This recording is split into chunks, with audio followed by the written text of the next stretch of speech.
그러면은 오늘은 이 장엄한 책을 들어가 보도록 하겠습니다. 책이 어, 너무 좋고 너무 어렵네요. 너무 어려운데 그래도 지금 지난번 책을 읽고 왔기 때문에 내용을 충분히 따라갈 수 있습니다. 저는 우리가 순서대로 잘 왔고 이 저번 책에서 많은 문제를 해결한 것이 아닌가, 이제 내재성 이런 부분이랄까 읽고 잘 왔습니다. 이 책을 오늘 이제 갈 수 있는 만큼 가보도록 하겠습니다. 과제를 일단 읽어 볼게요. 혹시 제가 공유를 또 하기도 하는데요. 출력 혹시 옥현 선생님 것도 네, 다 있어요. 그러면은 옥현 선생님 것도 정희 선생님께서 읽어주시고 정희 선생님의 글도 정희 선생님께서 읽으시고 그 다음에 이성근 선생님 글, 유리쌤 글 이렇게 한번 읽어보고 이제 들어가도록 하겠습니다. 읽어주세요. 이 글 있지 않습니까? 요 글이 선생님들이 못 보셨을 수도 있는데요.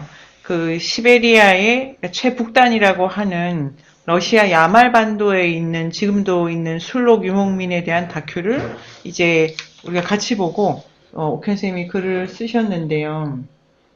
옥현 선생님이 이제 이 영상을 또 보시겠지만 내재성 개념, 제사, 축제, 전쟁 이게 이제 지난 책에서도 문제가 됐고 속의 세계와 성의 세계 사이의 관계를 만드는 방법이 제사, 축제, 전쟁이고 이 세 가지를 통해서 속의 세계를 어떻게 가져가느냐가 이제 제일 중요한 관심이죠. 바타의 중요한 관심. 그래서 제사나 축제일 경우에 전쟁은 논외입니다. 전쟁은 논외고 전쟁은 이 두 경계를 넘나드는 장치가 되기보다는 오히려 속된 이 세계를 더욱더 공고하게 가져가는 방편이 되기 때문에 겉으로 보면 제사 축제의 공통되는 유용성의 파괴의 요소가 살아있는 것 같지만 유용성과 사물의 질서를 파괴함으로써 기존에 있었던 속된 세계를 새롭게 신성화하기보다는 기존의 세계를 그냥 계속 영속시킬 위험이 더 크다. 이렇게 이제 지난주에 읽었습니다. 그래서 핵심은 분석을 할 때 술록과 네네츠족의 근영 관계를 분석을 하기보다 술록을 이렇게 유목하는 이 집단의 제사와 축제 방식을 통해서 이것이 분석되면 좋겠습니다. 핵심은 바타의 글에 이제 적용될 핵심은 우리가 제사와 축제를 어떻게 가져가느냐. 그래서 종교의례 책의 처음 도입부에 왜 일관성에 대한 전복을 중요하게 한다라는 멘트가 있었지 않습니까? 그 일관성의 세계, 모든 목적으로 꽉 채워진 그 사물의 질서 속의 세계를 얼마나 완전히 이렇게 내재성의 방식으로 내밀하게 내재성의 방식으로 되돌릴 수 있는 과제를 개별 공동체가 얼마나 굳건히 가져가는 요 관심이 이제 이 책의 저주받은 몫이라는 책에도 지속적으로 이어지고 있는 거죠. 바타이한테 분석의 포인트는 제사, 축제고 그래서 요거 이제 조금 말씀드리면은 분석을 이게 술록을 쫓아다니는 부족이기는 한데요. 실제로 네네츠족의 그 선생님들 의뢰가 뭘로 되어 있냐면은 곰의뢰를 하는 걸로 다큐에 나옵니다. 곰의뢰. 그래서 곰을 잡고 물론 이제 술록을 이렇게 모시기도 하고 하는데요. 분석은 곰 의뢰가 더 좋지 않을까 싶어요. 곰을 이렇게 잡아서 유용한 방식으로 가져가는 게 아니고 곰을 신으로 모시면서, 이게 근데 조금 전체 의례가 전도되어 있기는 한데요. 예를 들면 어떤 의례가 바타위의 방식에 분석이 가능하냐면은 원래 먹으려고 잡아야 되잖아요. 그렇게 잡는 게 아니고 우리가 신으로 모시고 우리를 우리답게 하고 우리의 정체성을 결정하는 바로 그 신격에 해당하는 동물을 먹기 위해서 잡는 게 아니고 그 자체의 신을 그냥 희생시키면서, 그 말은 뭐냐면 우리의 신을 우리가 공동체 안에서 일부러 소진을 시키는 거죠. 그러면 신의 소진이기 때문에 곧 우리의 소진이죠. 우리의 소진. 우리를 태워버리는 것과 같아. 그래서 그 의례 안에서는 만약에 이제 의례가 그런 방식으로 전개된다면 이 의례를 통해 곰을 신으로 모시는 이 부족이 그 의례를 통해 해체가 됩니다. 그 해체 이후에 그 고기를 먹을 때는 이미 이 공동체가 다 파괴되고 난 결과로서 완전히 성스러운 질서로 내재성의 상태로 되돌아간 데에서 그 고기를 먹으면서 곰이 나고 내가 곰이고 신과 인간의 그 격이 내재적 관계로 돌아가는 그 현장을 곰고기를 먹으면서 이런 분석이 돼야 이 바타일가 주목하는 속의 질서를 계속 해체하는 성과의 관계, 성스러운 세계로 돌아가는 힘으로써의 제사 축제, 이 분석이 될 것 같아요. 논리적으로.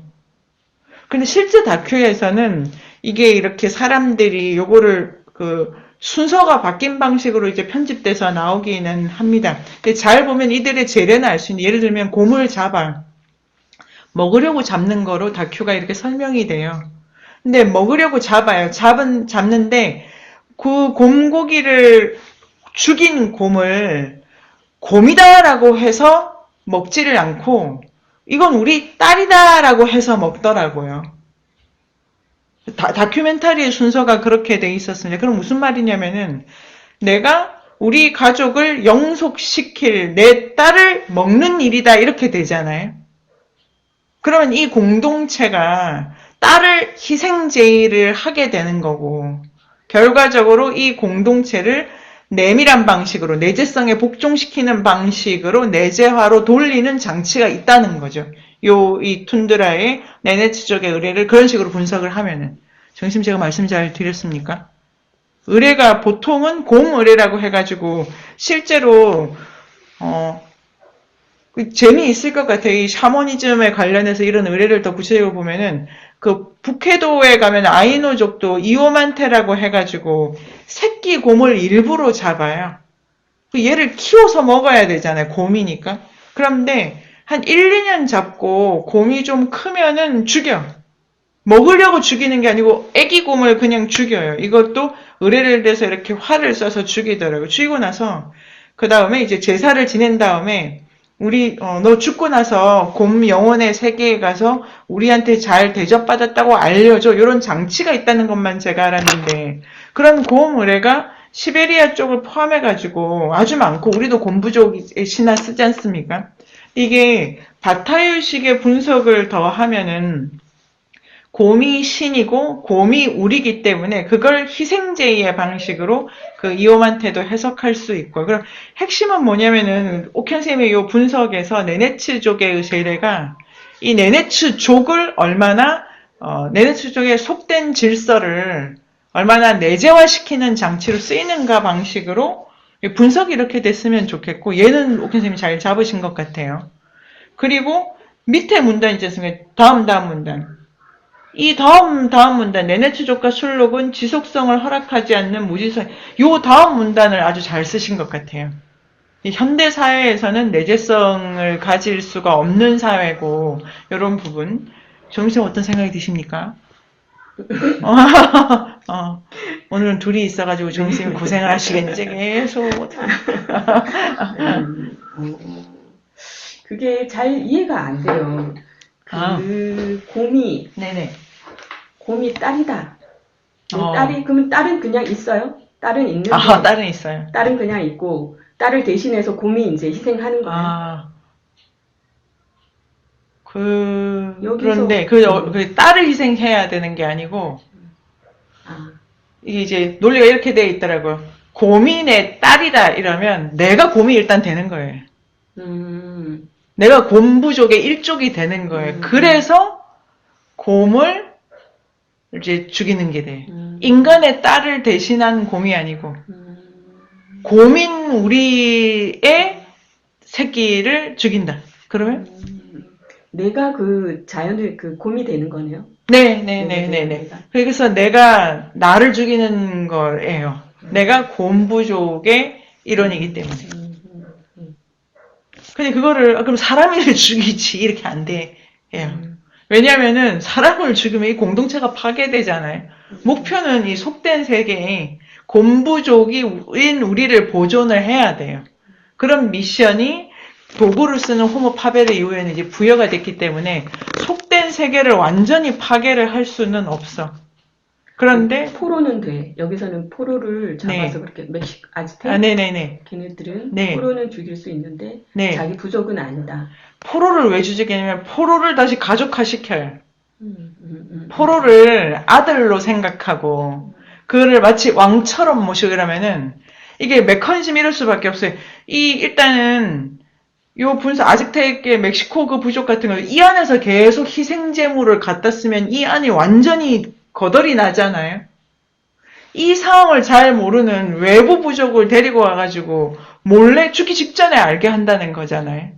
그런데 그의 존재가 거의 이 가문의 왕족처럼 대하죠, 포로를. 그래서 바깥에 있는 애를 우리로 만든 다음에 우리를 죽이는 거예요. 포로로서 죽는 게 아니고 우리로서 죽어. 그래서 이 제이나 축제는 제이 먼저 축제가 뒤따 축제를 붙이면 더욱 보완한다는데 속된 세계를 보완한다. 어떤 생각이? 그러니까 그게 없을 때는 내가 곰이 돼서 우리를 희생시키고 여기서는 다른 사람을 데리고 와서 우리로 만들어서 희생시키고 어쨌든 우리를 희생시켜서 그렇죠. 핵심은 내가 곰이니까 곰을 죽이는 거예요. 이게 어떤 인류학책을 보니까 진짜 이거 말 꾸며내기 나름이라고 곰이 그렇게 생각하겠냐고. 먹고 나서 이게 무슨 말이야. 비겁하게 이러는데 어쨌든 바토의 논리가 희생제의를 한다는 거는 그 포인트가 나를 죽이는 거예요. 나. 우리인 나. 곰이 우리니까 곰을 죽이는 거예요. 이게 무슨 말이야. 왜 이게 분석을 하니까 복잡하더라고요. 유리쌤 어떠십니까, 유리쌤? 전체 이게 오늘 다룰 앞부분에 내재성의 회복으로서의 제사인데요. 옥현쌤 글 포함해서 유리쌤 지금 어떤 생각이 드시나요?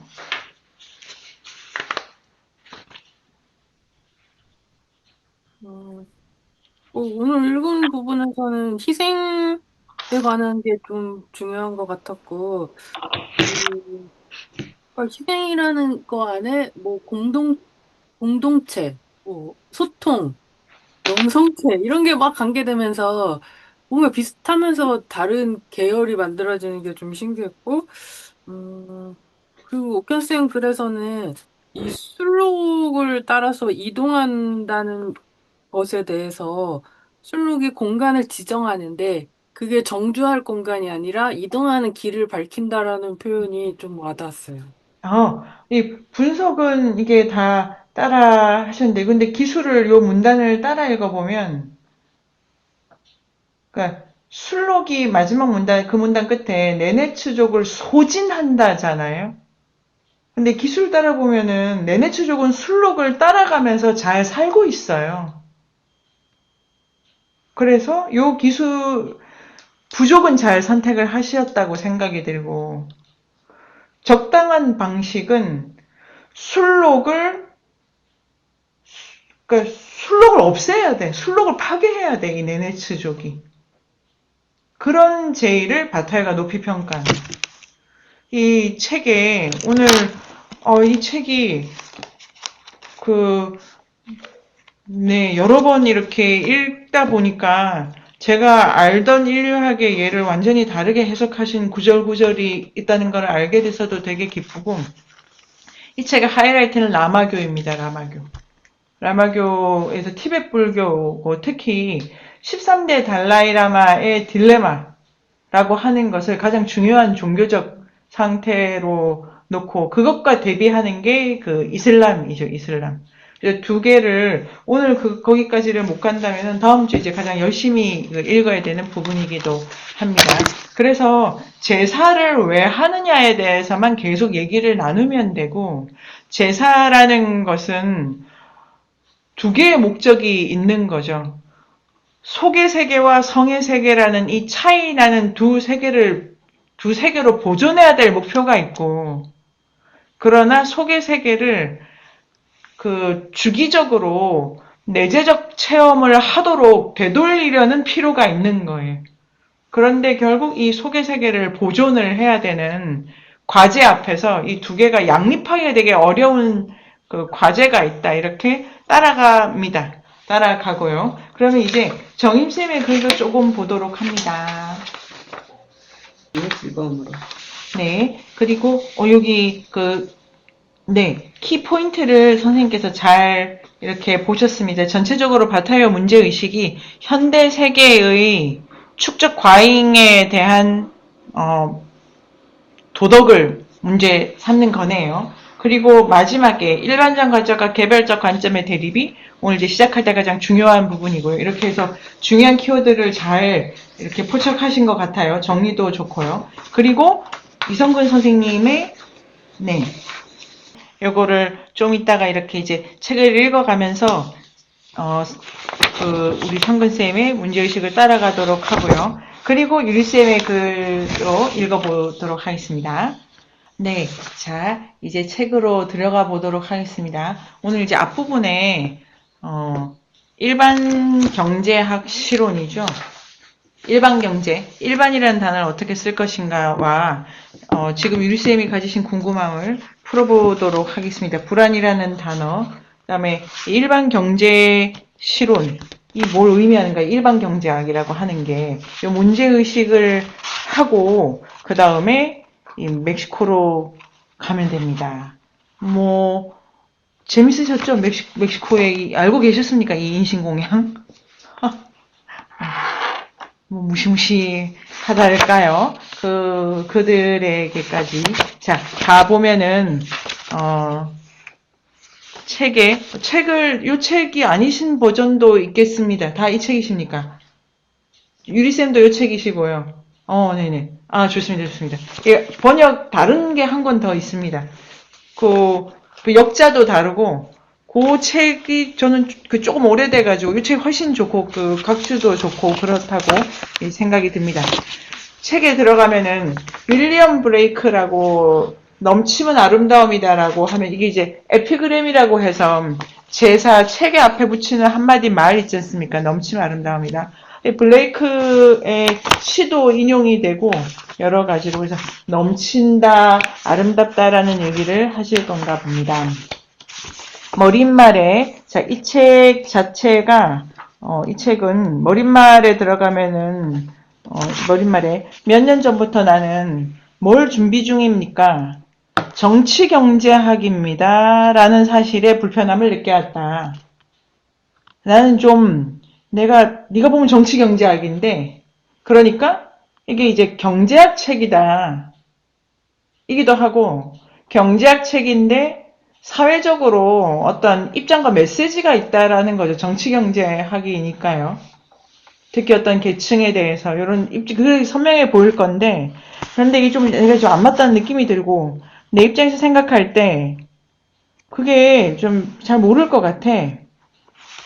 좀 질이 멸려. 내가 지금 뭐에 관심이 있냐면 10페이지에 자, 실제로 내가 쓰고 있었던 이제 출판하게 되는 이 책이 전문적인 자격을 갖춘 경제학자 방식으로 사태를 고찰하는 게 아니다. 그러니까 경제학의 용어를 쓰지만 경제학적이지가 않으니까 내 용어를 경제학으로 다 한원화하면은 곤란할 것이다. 또한 내가 미래의 판매에 못지않게 여기가 중요합니다. 인신공예.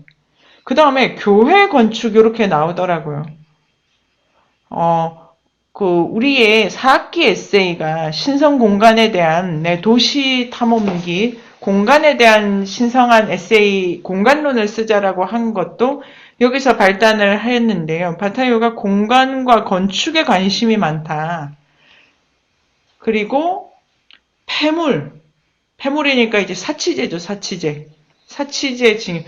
이 책에서 다루어지는 아즈텍의 인신공양, 그 다음에 북서 아메리카의 포트레치, 그 다음에 이슬람 라마교 요 네 개가 다루어지는 그 예가 인류학 어느 책에나 나오는 예인데 종합적으로 종교적 관점에서 설명을 하는 것이 이게 진짜 좋은 교과서이기도 하고요. 근데 공간에 관심이 많다. 이것도 인상적이었습니다. 예를 들면 피라미드를 분석을 하시지 않습니까? 피라미드도 그렇고 어쩐지 인류는 이거 이제 어쩐지고 갑자기 거대한 건축물을 세우고 있습니다. 갑자기 사람이 할 수 없는 걸 피라미드가 그렇다면서요. 이게 뭐 할 수 없는 거를 지고 이거를 저는 지금까지 이제 바타이어를 공부하기 전까지는 그냥 사람들이 자기 권력을 권력자가 과시하려고. 근데 바타이어는 우리가 지난주에 읽었던 종교 이론의 그 두 번째 단계에서 고대 종교하고 고대 종교는 제사, 축제, 전쟁을 훨씬 적극적으로 쓰면서 성스러운 내재성의 세계로의 귀환을 꾀하는 장치를 만들었는데 그게 완전히 경색화되면 이제 제사도 축제도 없고 도덕만 남아서 불순한 신성과 그 다음에 선한 신성, 성스러운 신성 사이를 관리만 한다 이래서 두 단계의 성속 관리술이 있었을 때를 기준으로 하면은 바타이어의 오늘 그리고 다음 주는 앞부분 고대 종교 부분을 설명한다고도 할 수가 있습니다. 라마교 같은 경우에 그 고대성이 아주 잘 살아있는 현대 종교죠. 라마교라고 쓰시긴 했지만은 그런데요. 그래서 거대한 공간 이 건축물을 권력의 상징이라고 많이 읽습니다. 근데 바토의 분석에 따르면 권력을 붕괴시키려는 장치라고 바타이어가 읽죠. 그 피라미드라고 하나든지 그 다음에 고대의 그 멕시코에 있는 여러 제국들의 뭐 삐까뻔쩍한 궁전들 꼭대기에 젊은 사람을 그냥 인신공양에 바치는 데 쓰니까 결국은 왕국의 속된 질서를 파괴하는 데 쓰여진 거대 건축이다. 이렇게도 설명을 하더라고요. 이 해석이 이집트의 피라미드, 이집트도 인신공양을 하지 않습니까? 그 다음에 이제 멕시코 이런 쪽에 인신공양을 쓰는 거대 건축이 왕권의 강화가 아니고 왕권의 소진을 목표로 한 건축술이다. 요거는 바타이어는 뭐 워낙 유명해 독특하다기보다 계속 주의 깊게 생각을 해보고 그게 소진의 양식인 거죠. 저거 뭐 하려고 저거를 쌓아. 다른 거 아무것도 그러니까 거대 건축이 실제로 쓸데가 없다는 거를 쓸데가 없는데 저렇게 이게 소진의 양식이다. 이렇게 가는 부분도 있고 우리 공간에도 관심이 많다. 사치제다 이래서 포틀리치에 대한 해석도 많이 다르게 하죠. 보통 희생물은 사치제가 아니고 필수제. 사람을 사람으로 써야고 소를 먹으려고 잡는 거지. 그게 아니고 사치의 방식으로 소진하는 것이 희생제인데 아예 제의 자체를 사치제로 하는 경우 그래서 이제 그것도 구별을 하게 됩니다. 각주 1번에 이게 최정우 선생님께서 너무 꼼꼼하게 각주도 다 달아주시고 해설도 너무 좋고 번역도 아주 많이 하셨더라고요. 이제 너무 감사하다는 마음이 들고 그 다음에 그 보컬과 기타를 맡고 계신 음악가세요. 이것도 이제 아주 인상적이었는데요. 각주 1번에 우리가 공부한 거가 지난주에 이 최종호 선생님 보시기에도 우리가 잘한 것 같아요. 역주죠. 바타이어가 말하는 소진 소모의 개념은 우리가 생산 중심 경제 체제의 제한적 범위 내에서 사용하는 재하의 소비라는 개념과는 질적으로 다르다. 소비가 아니라 보다 광범위하고 넷째 줄 적극적으로 소진 소모까지 포괄하는 개념으로 이는 일반 경제 전체 그 다음에 생산 중심 경제에 대비되는 단어다. 바타유의 소진이라고 하는 거는 생산, 그러니까 축적을 계속 해가는 그 경제학적 질서를 겨냥하는 다른 개념으로 쓴다. 생산이 많아지면 많이 사고 이렇다기보다 생산되는 그 세계 자체를 완전히 파괴하는 또 하나의 경제적 단어로 소진, 소모를 쓴다. 그래서 희생제의 축제가 다 소진과 소모, 성욕을 포함해가지고 그건 에로티즘조차도 나의 파괴, 주체의 파괴를 도모하는 행위인 거지. 자식을 낳고 쾌락으로 내가 더욱더 나다움을 느끼고 이런 거랑 상관이 없다는 방식으로 자기의 내재성의 도모의 방식으로 읽어야 된다. 소진이라는 단어는. 그리고 11페이지의 첫 번째 문단. 난 뭘 하려고 했다. 뭐냐면 전복해야 된다. 뭘 전복해야 되냐면 이 종교의례라는 그 책 처음에 일관성의 세계, 목적과 목적들이 완전히 꼼꼼하게 맞물린 그 세계를 전복해야 된다. 그게 전부다. 12페이지. 요게 이제 12페이지에 선생님들 과제에도 있지만 공부하는 사람이 어떤 글을 써야 되느냐에 대한 고민을 바타요가 많이 하신 것 같아요.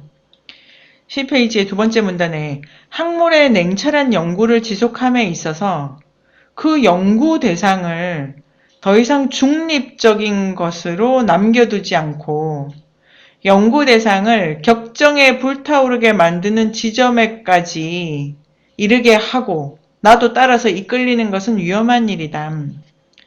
실제로 내가 탐구하는 것은 생명이 살아가는 이 지구를 생동하게 만드는 소진, 끌어오름, 또한 나 자신의 소진, 끌어오름이다. 그러니까 이 글을 써가지고 정말 글을 쓰는 우리에게 자기가 파괴되는 지점까지 가는 글쓰기 이런 걸 목표로 하셨나 봐요. 조금 쓰면 좀 아깝잖아요. 문장 이런 거. 그래가지고 버리기 아깝다. 이거 어디 뭐 끼워놓고 싶다. 그다음에 뱅크 저의 비밀 근거에 좋은 문장 제가 쓴 거 뭐 켜켜이 쌓아두고 싶다. 전혀 그렇지 않고 당신이 파괴되는가? 너무 급진적이죠. 내가 이게 되게 도발적이죠. 내가 이 공부를 해가지고 내가 망가질 수 있나? 그래서 참 내 인생을 망가뜨리는 나의 구원자죠. 이런 방식의 테마로 이제 바타요가 본다. 그래서 나는 연구를 하는 그 방식과 글쓰기를 통해 내가 끌어오르려고 한다. 그러니까 글을 왜 쓰냐? 공부를 왜 하냐? 내가 망가지려고. 나의 일관성의 세계가 흔들리려고. 여기는 내가 잘했나 못했나 더더욱 따라올 것이 없고 내가 그게 맞아요. 이게 내가 쓰는 모든 걸 나는 이렇게 짓밟고 지나가야 돼요. 가게 돼요. 내가 뭘 남기려고 쓰지 않는 너무 좋은 태제잖아요. 난 어떤 영광을 두고 가지 않고 그 영광을 밟고 막 구두발로 막 지근지근 밟고 지나갈 거야. 이게 이제 저의 속된 표현이고요. 내가 불타오르려고 한다. 요 이미지가 소진의 이미지죠. 내 인식의 체계가 정신 어떠십니까? 알려고 쓰는 것이 아니다. 우리는 어버버 저버버 하고 어떻게 하면 좋으나 이렇게 벙찐 상태로 지적 양심, 직접 양심, 자기가 파괴를 되는 거 공부로 그런 커다란 포부가 있는 책입니다. 그래서 이게 참 물을 만하죠. 내가 이걸 왜 하고 있나? 뭐 하려고 하고 있나? 그런 게 있고요. 그 다음에 에너지는 자 13페이지 그러니까 소진의 의미가 이런 거예요. 열심히 공부하고 막 시간을 쪼개 써서 공부를 했더니 결국 뭐야? 내 에너지 다 써가지고 내가 파괴돼. 우리한테 글이 그런 거예요. 그런 거.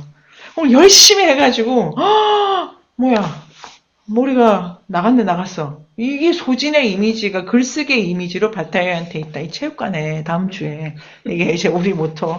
그래서 에너지라고 해가지고 13페이지 이 문단의 밑에서 둘에 6, 7 에너지란 결국 낭비될 수밖에 없는 것이라고 말한 이 책을 쓰면서 나 자신도 내 에너지와 내 시간을 이 작업에 쏟았다. 내 연구는 자, 그래서 내 욕망의 근본적인 방식으로 응답한다. 14페이지. 지금 자기가 이 책을 왜 쓰냐에 대해서 서로는 다 만들고 있잖아요. 이 책에 대한 이미지로 좋은 것 같아요. 인문세라고 하는 공동, 많이 물어보시죠, 저한테. 왜 만드는 거야? 내가 망가지려고. 내가 망가지려고. 그 선생님들이랑 뭐 하는 거야? 이 관계가 비틀리려고. 지금 많이 비틀려 가고 있죠. 많이. 이렇게 해석을 하니까 좋더라고요. 우리가 다른 국면에 넘어간다는 건 좋은 거잖아요. 안 싸본 사람이랑 싸우게 되고, 왜 저러냐 도대체. 그러니까 그렇게 예뻐 보이던 당신이 이제 짜증이 난다. 뭐 이런 데까지를 가려고 내가 내 에너지를 쓰는 거잖아요. 끌어오른다 이런 게 파괴의 이미지를 아주 적극적으로 받아들이는 게 이게 오늘 아침에 오송역에서 제가 다시 한번 복귀하면서 이거 딱 읽는데 너무 좋았어요. 자, 14페이지에 그 어느 누구도 기대하지 않아. 아무도 기대를 안 했어. 나도 기대를 못했네. 하나의 책. 그 어떤 정식화된 질문에도 응답하지. 이걸. 뭘 갖다 들이대도 내 책을 갖고 뭐 답할 것도 없고 이거 안 돼. 하나의 책. 저자가 문자 그대로의 교본을 따랐다면 쓰지 않았을 지 이거를 내가 노력을 엄청나게 하고 딱 봤더니 그게 된 거예요. 여기 의도가 빠져야 되죠. 의도가 들어가면 목적의 세계에 걸려가니까 결국 그러한 기이한 책이 오늘날 내가 독자들에게 제시하는 바로 이 책이다. 근데 의외로 우리가 순서대로 와가지고 또 좀 이해가 되기도 해. 그런데 여러 가지로 그래서 요 문단에도 중간에 이 책에 이 페이지 둘, 넷, 여섯, 여덟, 열 폭력적 운동 당혹의 폭력적 계속해서 책을 읽는다는 거는 왜 카프카도 그런 말 했다지 않습니까? 잃어버린 얼음을 깨는 도끼여야 된다. 카프카가 그렇게 좋아하는데 도대체 못 찾겠어요. 이 어디서 있는지. 그런데 그런 책이 아닌데 책을 왜 읽어? 카프카도 말하는 당신의 단단한 머리를 깰 책이 아닌 책을 왜 읽어 도대체? 이렇게 말하는 카프카도 있고요. 폭력의 이미지, 끌어오른 이미지, 이렇게 폭파되는 이런 이미지를 쓰면서 바로 내가 그렇게 되기를 원한다. 나의 모든 행위가 그리로 향한다. 16페이지 첫 번째 문단 밑에 셋째 줄. 생명체와 인간에게 근본적인 문제를 제기하는 건 필요가 아니라 과잉이다라는데 이 과잉이 이렇게 그러니까 파괴 속에서의 과잉이죠. 그 과잉의 단어를. 그리고 이걸 잘 보면은 바타이가 지금 어떤 세계를 보고 있는지를 알 수 있습니다. 완전히 사물화된 세계. 아까 우리 과제도 있는데 이제 어떻게 이 사치와 과잉이다. 근데 이 앞에 어떤 말이냐면 어떻게 사치할 거고 어디서 사치할 거고 요게 이제 이 책의 핵심이 됩니다. 그 다음에 17페이지의 역주를 보면은 이 책은 사실 시리즈다라고 되어 있습니다. 저주받은 몫이 있고 그 다음에 에로티즘의 역사가 있고 주권이 있는데 이제 번역이 에로티즘의 역사는 어떤 다양한 버전으로 번역이 되어 있더라고요. 그런데 이 책이 이제 훨씬 더 근본적으로 범위를 넓게 다루고 있고요. 그 다음에 과잉에 대한 문제를 다루는데 잉여에 대한 문제를 다루지만 소진의 방식으로 쓴다. 자, 26페이지에 요 두 번째 문단도 참 좋습니다. 이 책은 두 가지 정치적 방법들의 대립만은 충분히 잘 드러낼 수 있는 결정점. 내가 이 책에서 뭘 선명하게 대비를 하려고 했다. 그래가지고 실제로 멕시코 대 포틀레치, 그 다음에 이슬람 대 라마교 이런 방식으로도 또 대비가 되는 것 같습니다. 그런데 전체적으로 두 개를 내가 선명하게 하려고 했는데 하나는 자유에 가장 반대되는 명령을 바로 그 자유의 추구에 뒤섞는 어떤 해결책에 대한 불안한 탐구 공부. 그러니까 자유를 추구한다면서 가장 반자유적인 방법이 있다는 것을 놓치지 말자. 다른 하나는 삶의 전체적 자원으로부터 유래하는 정신의 자유라는 방법인데 이러한 방법에서는 우주에 상응하는 모든 것이 순간으로 해결되고 모든 것이 풍요롭다. 나는 이러한 정신의 자유에 입각한 어떤 해결책의 탐구가 바로 넘침 과잉, 잉여라는 사실을 강조하는데 이러한 정신에 비할 데 없는 힘을 부여하는 것이다. 라고 해서 두 개의 자유를 또 구별해가지고 읽어다오.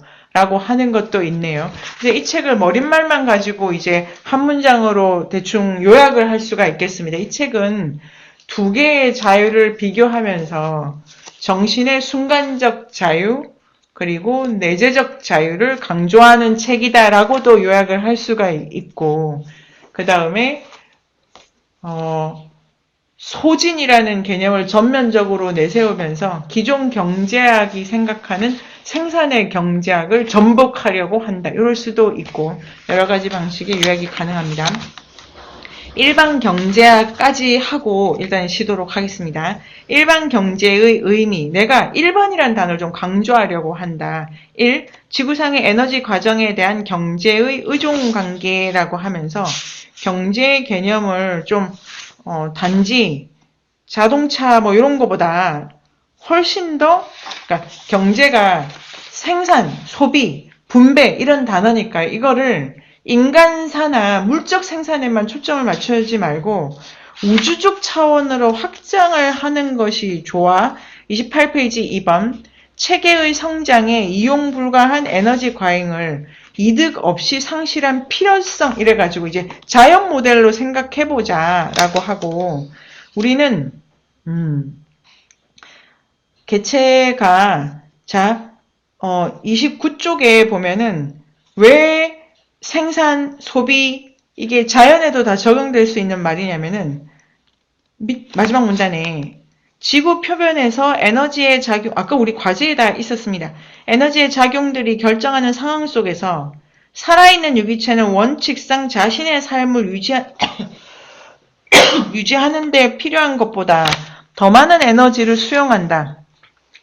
이러한 과잉의 에너지는 어떤 체계의 성장에 사용될 수 있는데 그러나 만약 그 체계가 더 이상 성장할 수 없게 되면 계속 투여되는 에너지는 자발적이든 영광스러우든 파국이든 필연적으로 상실되고 소비된다. 이거 생각할 수 있는 게 뒤에 예를 조금 더 보면 알 수 있는데 사과가 햇빛을 아무리 받아도 코끼리 안에 질 수는 없잖아요.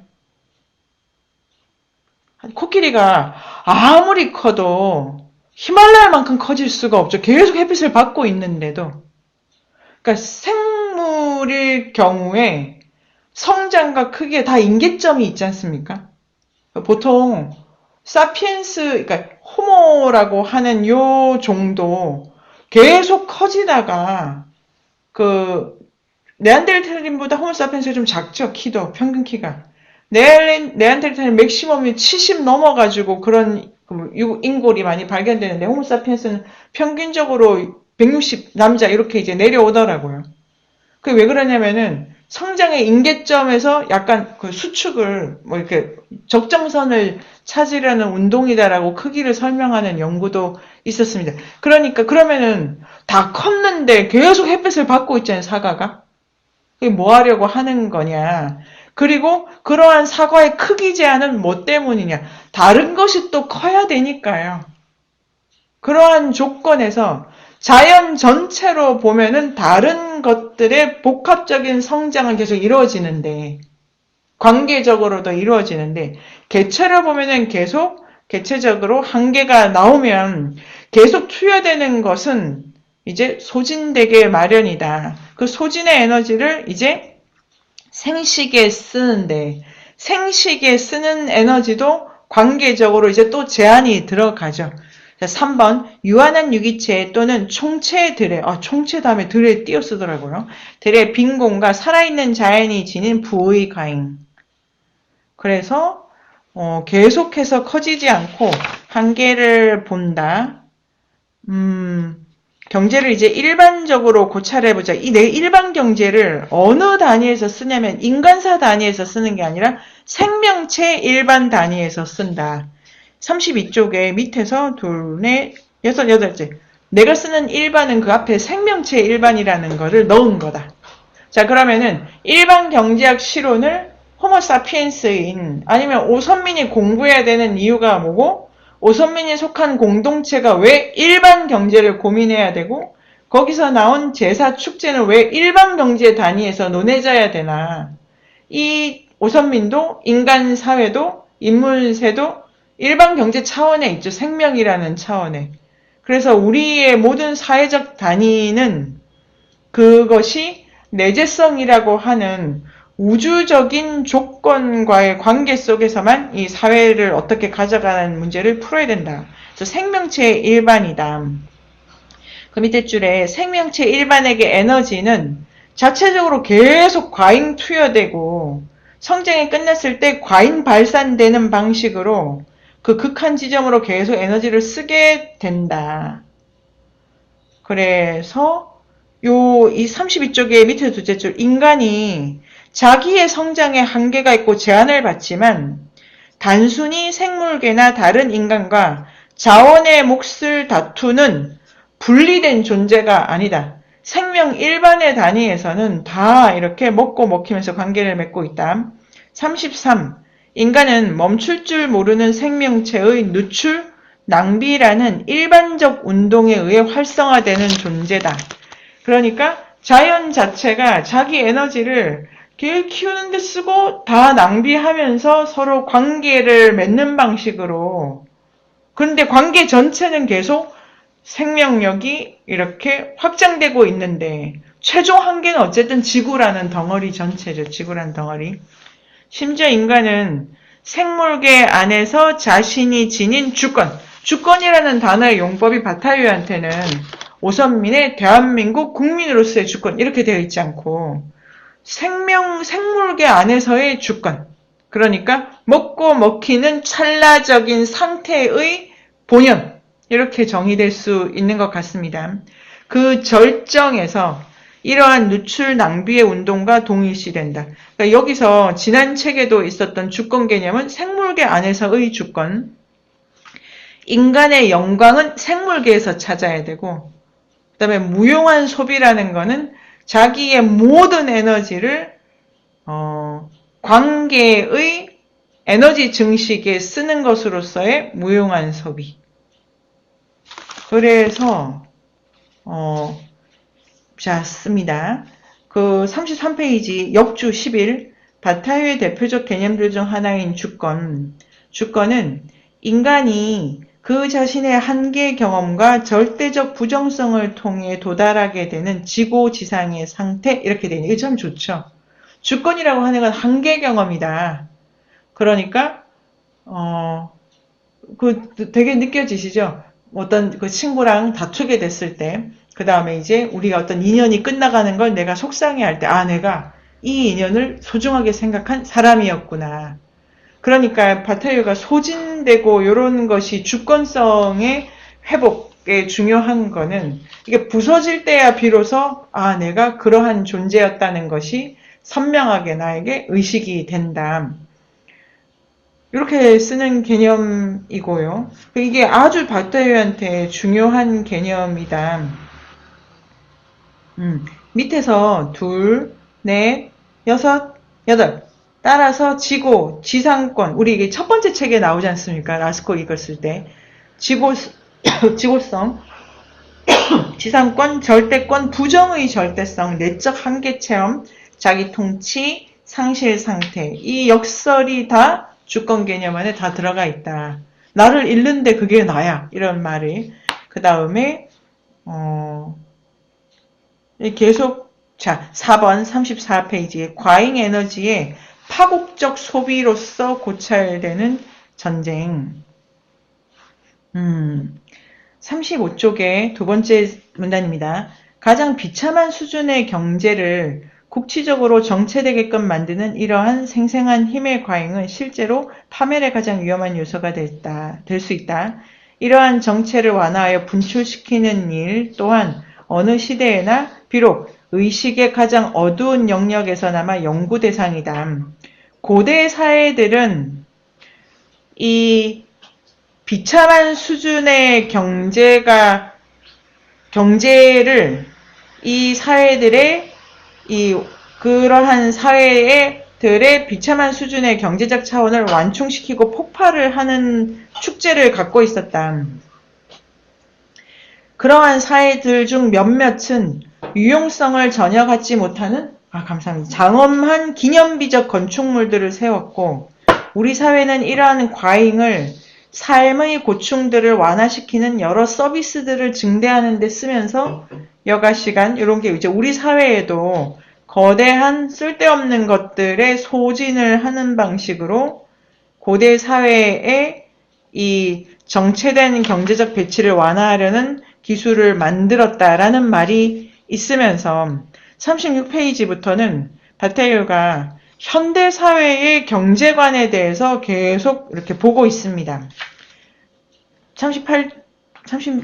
36쪽에 셋째 줄에 최근의 진보가 계속 산업활동의 비약적인 성장을 보고 있다. 그리고 37쪽의 밑에서 넷째 줄 우리는 과잉 생산이라는 흐름을 뒤바꿔야 된다. 넘쳐나는 과잉에 대해서 다르게 생각해야 된다. 자, 38쪽. 그래서 바타유의 이 첫 번째는 계속해서 생산만 하면서 그 안에서 어떻게 분배할 것만 계속 생각하는 생산과 경제적 진보관이 놓치고 있는 내재적인 관계에 대해서 내가 말하고 싶다.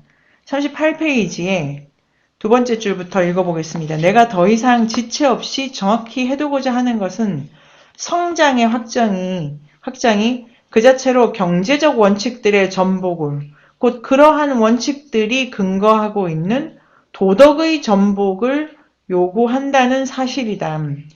제한경제, 일반경제로 이행해서 생명권 단위로 이 무한히 생산하려고 하는 이 의식을 돌아봐야 된다. 이것은 코페르니쿠스적 전환을 실현하는 내가 하려는 책이 완전히 생각을 뒤집는 건데 이것은 내가 하려는 게 도덕의 이면을 뒤집는 거다. 이렇게 이제 쓰고 있습니다. 그래서 지금 이 책이 생명권 단위로 인간의 여러 가지 삶을 다시 고찰하도록 하게 하면서 그동안 진보 일로의 생산 과잉의 사회가 갖고 있던 도덕의 어떤 부분을 전복시켜 보겠다라는 목표가 있는 책이다. 그러니까 도덕이라고 하니까 사람들이 왜 생산해야 되고 어떻게 생산해야 되고 하는 그 어떤 공약 같은 것의 이면을 그 한계를 보겠다 이런 말이 아닐까요?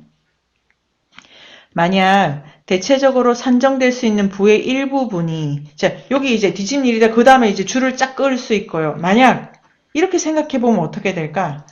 이 38페이지 요 부분을 우리가 계속 염두에 둔다면은 바타유가 보려고 하는 축제나 제2의 회복시키려고 하는 그 부분을 알 수 있을 것 같기도 하더라고요. 만약 대체적으로 산정될 수 있는 부의 일부분이 그 즉각 소멸에 바쳐진다거나 또는 그 어떤 이득도 없이 비생산적인 사용에 바쳐진다면 상품을 자 제가 이게 재밌었는데요. 바타유가 뭘 도덕이라고 생각할까? 상품을 아무런 보상 없이 양도하는 일이 벌어질 거래요. 그러니까 어떤 생각을 좀 바꿔봐. 그러면 상품을 보상 없이 양도한 이 문장 읽으실 때 재밌으셨죠? 갑자기 상품을 보상 없이 누구한테 양보한다는 거야? 그러니까 제가 디올백을 사가지고 아무런 기대 없이 정유쌤한테 턱 드려. 왜냐면 저에게 그것은 디올백이 아니기 때문이죠. 그거의 유용한 가치를 다 상실하는 일로서 혹은 내가 디올백이 더 이상 중요하지 않다는 거를 그런 일이 벌어진다는 거, 이 책을 읽으면은. 모두가 디올을 서로에게 주면서, 디올이야, 안녕, 뭐, 이런 거를, 그래서 이게 좀 웃기도 하고요. 그래서 보상 없이 양도한다. 제가 여기서 조금, 좀 머물렀는데, 우리가 뭐, 백화점 물건이 그렇게 많고, 편의점마다 앞에 쌓여 있잖아요. 저것이 보상 없이 양도되는 일이 벌어진다는 거죠. 이 책을 열심히 읽으면. 왜? 휴지는 더 이상 휴지가 아니니까. 나는 그 휴지를 버림으로써 휴지의 휴지성을 난 다 내려놓을 거야. 이런 방식으로, 정신 표정이 안 좋으시네. 왜? 이거 읽을 때 되게 좋았다. 이게 그래서 그 탕진 포틀릿이 많이 들어왔으니까. 근데 이게 증여로 보상 없는 증여 기부? 네. 이렇게 연결돼서 되게 좋았는데 그것이 휴지성을 내려놓는다. 그래. 그러니까 내가 이게 필요한데 너한테 줄게. 이거 아니고. 나는 필요 없으니까 너한테 줄게. 더더구나 아니고. 나는 이게 내가 너한테 이거를 증여를 하면은 나는 이거의 목적이랑 나랑 관계를 끊는 거야. 이런 방식인 거죠. 내가 누구한테 이 물건을 주는 이유가 주는 내 입장에서는 물건의 물건성을 파괴하는 그 이유로서 주는 거예요. 디오를 드릴 건데, 없어요. 드리고 싶은데.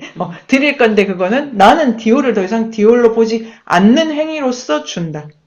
그래서 이게 포틀레치랑은 다릅니다. 포틀레치는 내가 주는 것은 디올이기 때문에 준다. 이렇게 돼 있어요. 이게 내가 디올 준다. 이거 정확하게 기억해. 이렇게 돼 있고, 바타위의 증여는 디올이 아닌 걸 줬기 때문에 받은 사람도 근데 이게 딱 문제. 받은 사람이 디올로서 받으면 또 곤란해. 그런 딜레마가 이제 그걸 풉니다. 전체적으로는. 유리쌤은 어떠십니까? 이런 부분. 돈을 그냥 주면 네. 돈의 가치를 파괴할 수. 그 중요한 질문이고 그래서 그냥 주면 안 돼요. 상대가 돈으로 받으면 안 되기 때문에. 그 질문이시네요. 그 질문. 그러니까 제가 가방을 있는 그대로 주면은 디올로 가져가셔가지고 문제가 생기는데 내가 이게 증여하는 행위 자체가 이 주고받는 정임생과 저 사이에 디올이 더 이상 디올로 작동할 수 없는 방식으로 주고 있어야 되기 때문에 어떤 의뢰가 필요하다 이런 거죠. 맞습니다. 지금 어떤 생각이 더 드십니까?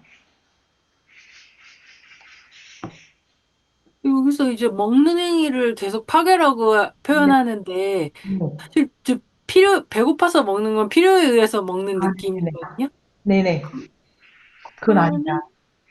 그럼 돈이 아니라 만약에 떡을 줬다. 네네. 그러면 떡이 파괴되는 건지 먹는다는 게. 그렇죠.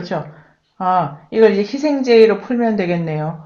먹는 것을, 이거 어떻게 해야 되냐면은, 떡을, 참 어렵네요, 지금. 조금 어렵고 재밌는데, 일단, 바타위한테서 소진, 증여, 낭비는 그 대상에 대한 나의 가치관을 파괴하는 거예요. 요게 이제 전체 명령문인데, 바타위는 그렇게 생각한다. 내가 떡으로서 주지 않는 증여의 방식이 있어야 됩니다. 그러니까. 떡을, 못 먹는 방식으로. 이것도 떡이다라는 방식으로 줘서 떡을 더 이상 그 이전의 방식이랑 생각할 수 없게끔 똥을 떡으로 만들든지 아니면 구름을 떡으로 만들든지 아니면 그러니까 요러면 그런 방식을 집단마다 만들었던 예가 여기 있다. 4개. 그렇고 개인도 그것을 만들어내는 방식이 글쓰기다. 글쓰기. 이게 글쓰기의 비율, 왜냐면 글을 쓸 때 우리는 그걸 좀 응용해가지고 아까 체육관을 한 거기도 하죠. 내가 가진 단어들을 새롭게 배워서 내가 원래 썼던 단어의 질서를 다 깨는 것이 글쓰기다. 이렇게. 유리쌤 요거를 좀 더 이 뒤에 의뢰를 가지고 해도 될까요? 왜 안 되겠습니까? Why not? 자, 그래서 그 다음에 자, 이거를 하는 걸 단지 우주를 39쪽에 재정비한다고 생각하면 그는 불행할 거야. 내가 우주를 유지보수 하는 거는, 아니다. 여러분, 힘을 내요. 좀 더, 진짜 10분만 더 합시다. 여기 이렇게 끝납니다. 멕시코까지 가는 걸로. 자, 그래서 2번, 일반 경제의 법칙들도 1번이 뭐냐면, 에너지 과다 성장은 아까 요약해 주신 것처럼, 생식 41페이지에 개체적 에너지 투여가 성장으로서의 한계를 딱 겪으면 생식의 단계로 넘어가는데, 그런 것으로 집단의 성장으로 이행을 하는 거죠. 생식이라고 하는 게 공동체를 계속 자식을 낳고 우리 후손을 보존하면서. 그런데 집단의 성장도 끝까지 갈 수가 없어요. 다른 집단이 또 있기 때문에. 그래서 관계 속에서 이게 계속 제한이 일어난다. 42페이지에 성장의 한계, 태양 에너지, 그리고 여기 이제 그 과제가 아주 좋은 해프다. 이런 게 이제 낭비 이런 단어도 되게 우리한테 참 안 좋은 단어잖아요. 해프다 이런 거. 그 해프다라는 단어 되게 재밌었는데 해프다라는 단어를 꼭 성과 관련해서도 많이 쓰잖아요. 공부를 해프게 좀 합시다. 이래 안 하잖아요. 공부를 해프게 해. 너 왜 공부가 해프니? 이래 안 하잖아.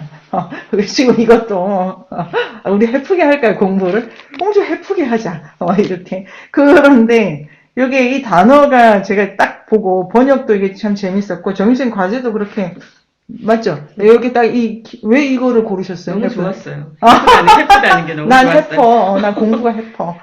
글도 해프겠어.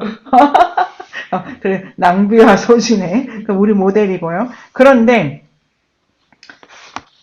요까지 하고 오시면 됩니다. 앞에 이제 성장의 한계 있다는 얘기가 있고 이게 태양 있잖아요. 태양이 왜 그렇게 신격화됐냐? 태양이 왜 그렇게 신격화됐냐면 끊임없이 준다. 끝도 근데 태양도 소진을 한다면서요. 태양도 끝이 있대. 그런데 이제 바탕을 쓸 때 그래서 태양은 셋째 줄 보상이 없는데 주는 거잖아요. 태양 보상을 몰라 이런 의미고, 그러니까 해프다라는 거는 보상을 모르다라는 용법이 있네요. 나는 이 공부를 해서 이게 우리한테 딱 맞는 거예요. 공부해서 뭐해? 난 그런 대가를 기대를 안 해. 하는 거야 그냥. 그 다음에 이거는 돈이 얼마 들어? 몰라. 그냥 쓰고 봐. 책값에. 이런 거. 시간이 얼마 들어? 그냥 일단은 하고 남는 시간 자고 이렇게 하고. 그래서 보상을 모르는 것이 인류에게 대단히 촉발됐을 것이다. 그래서 둘의 여자들. 왜 인류의 많은 부족들이 추장을 태양에 비유하냐, 왕을. 아니, 죽어 있잖아. 우리는, 그러니까, 주고 있다고. 끊임없이 주는 자. 그래서 바로 이 기회에 도덕적 판단의 이중적 기원을 강조할 필요가 있다. 옛날에는 여기 재밌죠. 옛날에는 고대에는 비생산적인 영광의 가치를 보여. 저 사람 끝도 없이 주는 거야. 야, 넌 왕이다, 야. 넌 끝도 없이 베푸는 거야. 너를 우리가 왕이라고 하지 그럼. 너를 신이라고 하지 그럼 뭘 신이라고 해. 이렇게 해서 끝도 없이 주는데 반면에 우리 시대에는 대가를 잘 챙기는 애가 왕이 된다. 이렇게 가서 생산이라는 척도의 가치가 보여. 태양 이미지의 변질. 자, 이제는 우리가 우선권을 에너지의 소비보다는 획득에 부여하고 있다. 그러니까 개인적으로도 우리가 왜 노블리스 그런 거 있잖아요. 그런 거는 그냥 원래 다 그래요. 부자가. 이 뒤에 얘가 계속 나오는데요. 왕도 주고 있고 상인도 주고 다 주는 자예요. 주는 자. 그리고 인류가 제가 태어났으면 보다 고상하게 보다 월등하게 되는 사명이 있기 때문에 주는 것으로 밖에 그걸 흉내낼 수 없어. 다 줬는데 요새는 정말 인색이 미덕이 되어가고 있잖아요. 근데 개인적으로 인색한 사람 싫으시죠? 전 싫던데. 케이크 딱 잘라주고 진짜 싫더라고요. 이렇게 n분의 1로 나누고 이렇게.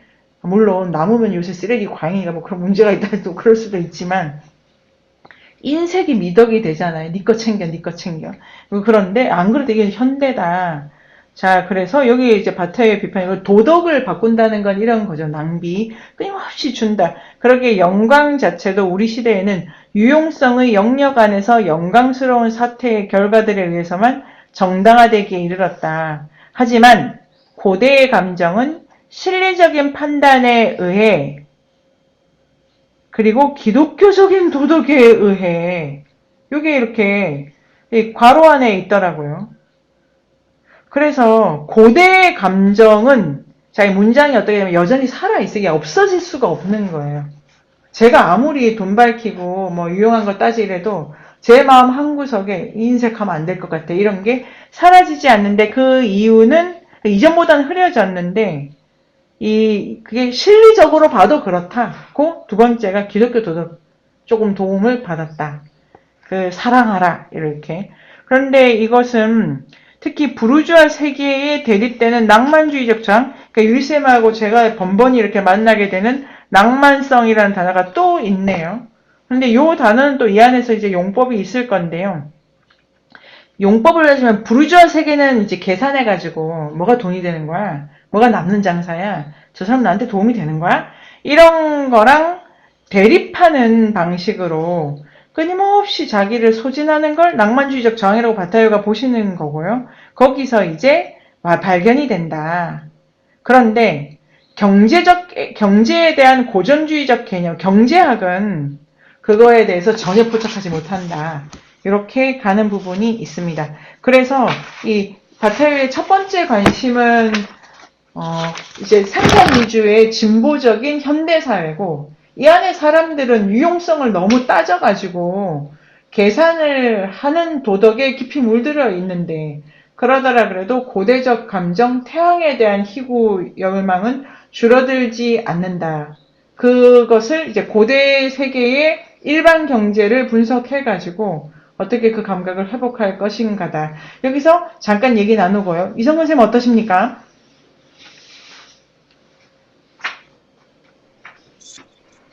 네, 네, 책이 참 너무 어려워서, 네, 한 10시간을 읽었는데, 100페이지를 좀 넘었나? 네, 하여튼, 나만 그런가라는 생각도 들었고, 전혀. 네, 좀 분량이 적더라도 좀 이해하면서 읽고 싶다는 생각이 들었습니다. 네, 하여튼, 그래도 이렇게 풀어주시니까 조금은 이해가 되는 느낌이고요. 일단 저는 그거를 도대체 뭘까? 바타이가 추구하는 게 진짜 궁극적인 목적은 무엇일까? 아직 제가 책을 다 읽지 못해서 그런지는 모르겠는데 궁극적인 목적은 낭만을 소비를 소비가 아니죠? 뭐죠 그거? 사실 소진. 소진을 어떻게 써야 될까? 네네. 네, 그러면 어떻게 해야 되는 게 뭐냐? 도대체 참 왜 그렇게 가야 되느냐?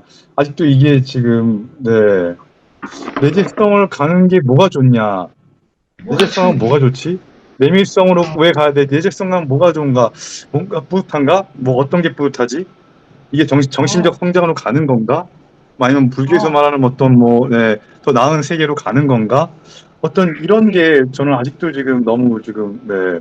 도대체 내재성을 왜 이렇게 외치지? 도대체 궁극적인 목표는 뭐야? 이런 게 자꾸 저는 떠오르는 것 같아요. 네. 네. 그 용법이 소모, 소진, 낭비, 폭력, 파괴 이렇게 돼 있고 이거의 목표는 내재성의 회복이죠. 잃어버린 내재성을 찾아서 이렇게도 할 수 있겠네. 잃어버린 내재성을 찾아. 그걸 왜 해야 되냐면은 본래 내재적 존재이기 때문에 생명은 그러하니까 이렇게 얘기가 됩니다. 인간이기 이전의 생명이다. 생명은 먹고 먹히는 그 일의적인 주권성만 있다. 우리가 지복을 누리는 것은 생명의 본래적 상태이기 때문에 거기서만 가능하다. 그래서 이 형식, 먹고 먹히는 그 찰나의 생명 현상으로서의 나를 의식하는 것. 그게 지복이다. 이거는 바타요가 그냥 그렇게 본인이 주장. 선언. 자, 이렇게 되어 있으니까. 근데 중요한 말씀을 하셨는데요. 성장, 성수. 절대 안 될 말, 바타이어한테는. 뭔가 나아가서 올바르게 되고, 이거는 축적의 이미지로 바타이어가 보시는 것 같아요. 더 훌륭해지고, 이렇잖아요, 성장이. 더라고 하니까 비교급이잖아요. 원래 있던 것보다 더 이렇게. 우리가 성장했다는 게 미숙했는데, 이런 걸 더 훌륭해져서, 옛날엔 거짓말도 좀 치고 이랬는데, 이제 보다 진실되게, 이렇게 뭔가 갖추어야 될 만한 요건을 완성해가는 이미지는 안 돼.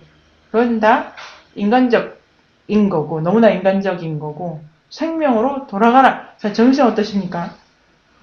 그래서 성근쌤이 저렇게 저 왜 해야 될까 막 그럴 때, 저게 유용성을 따지는 인간이구나. 그렇죠. 네네. 그걸 알아야지 우리가 공부를 하고. 저도. 네. 근데 그게 그렇지 않으면 우리 근원적으로 이게 왜 좋지? 내가 이해도 못하는데 이 책이 왜 좋을까? 생각해보면 이게 탕진하고 저는 되게 축적하는 인간이었거든요. 네. 근데 낭비하라니까 너무 좋은 거예요. 그러니까 진짜? 그 소진하라 이런 말들이 나한테 그게 필요한 언어들이고 그런 지고의 원초적인 그런 것들이 그것과 자꾸 분리되어 있기 때문에 불안이나 이런 결핍이나 아니면 계산하고 막 이런 것들로 되지 않을까? 그러면서 너무 좋았어요. 저도 아끼지 마. 있어야 아끼죠, 또. 이제 아끼지 마. 그 다음에 너의 능력을 써. 할 수 있는 걸 다 해. 이 말에 어떤 용법 있잖아요. 좀 남기고 이러면 어떨까? 지금 할 수 있는 걸 다 해. 그런 거죠. 그 소진의 이미지가. 그리고 계산 없이. 계산 없이. 참 계산 없다 싶은 장면 많으시죠? 하루에도. 참 대책도 없고 그것이 바타이 별로 안 좋아하는 거다. 대책 없다. 이런 거. 계산 없이 할 수 있는 바를. 그런데 이게 매우 의식을 하고 가야 됩니다. 그러니까 계산이 없다는 거지 의식을 안 하는 건 아니고요. 내가 내 삶과 우리 사회의 지배적인 도덕률이 뭔지를 보면서 그거를 자꾸 깨트리려고 하는 운동 속에서 살아가야 된다는 메시지가 있기 때문에 유용함은 기존 사회가 주는 거니까요. 일단 일반적인 문제가 너무 이유 따지는 세계에 할 말이 있어. 이런 거. 계산하고 보상을 기대하고 이런 거 말고 다른 세계를 꿈꾼다. 자, 유리쌤 어떠십니까?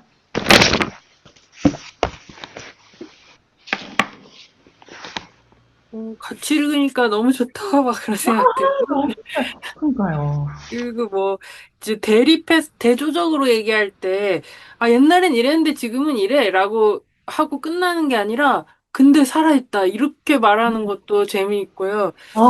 안 죽어.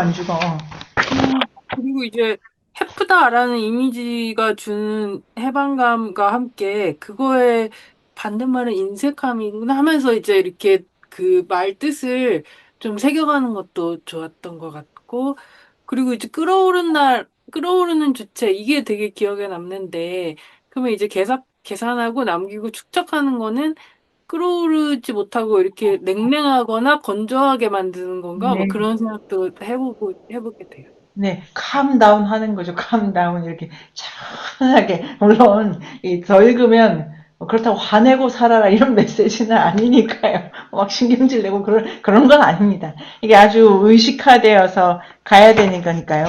여기서 일단 10분을 쉬고 이 앞부분의 큰 문제의식은 관통했기 때문에 이제 바로 가면 됩니다. 이제 바로 멕시코로 가면 됩니다. 우리는 멕시코에서 만나 40분에. 인류학의 숲으로 초대합니다. 인문세닷컴에서 만나요.